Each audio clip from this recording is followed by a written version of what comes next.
السلام علیکم ناظرین، پروگرام ٹیسٹ رومان کے ساتھ میں ہوں افضل ایوبی۔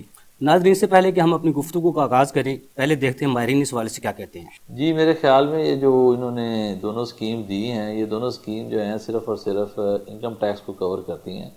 تاجروں کا آج کا مسئلہ جو ہے وہ سیلز ٹیکس کا ہے، اور سیل ٹیکس میں اس طرح کی اسکیم لانا بہت ضروری ہے۔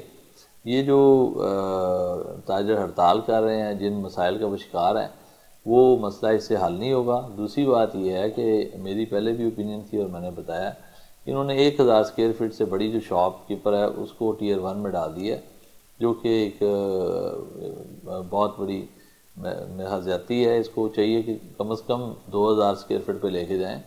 چھوٹے تاجر جو ہیں وہ اکاؤنٹنگ ریکارڈ اور ساری چیزیں مینیج نہیں کر سکتے، ان کے لیے بڑا مسئلہ ہے۔ چھوٹا تاجر جو ہے وہ، کیونکہ جب یہ سیلز ٹیکس کی اسکیم میں اس طرح سے آئیں گے تو ان کو اپنا ریکارڈ بھی رکھنا پڑے گا، ان کو اپنے سسٹم بھی بنانے پڑیں گے، ان کو اسٹاک بھی مینٹین کرنے پڑیں گے۔ تو فیوچر میں اس کو سافٹ ویئر پہ بھی لے کے جا رہے ہیں، تو ان کے لیے وہ بھی ایک بہت بڑا مسئلہ ہے۔ دوسری بات یہ کہ سیل کے اندر CNIC کی انفارمیشن لینا کسٹمر سے، وہ بھی ایک بہت بڑا ایشو ہے۔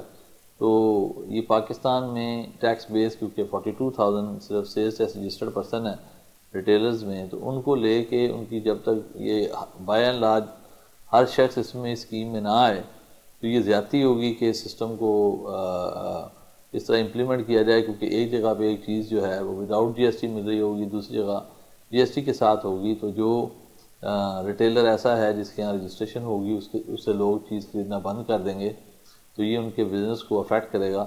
تو بہتر تو یہی ہے کہ یہ اسکیم جو ہے اس کا دائرہ کار صرف بڑے پہلے ریٹیلرز کے اوپر لایا جائے اور بعد میں اس کو چھوٹے تاجروں پہ لے کے جایا جائے۔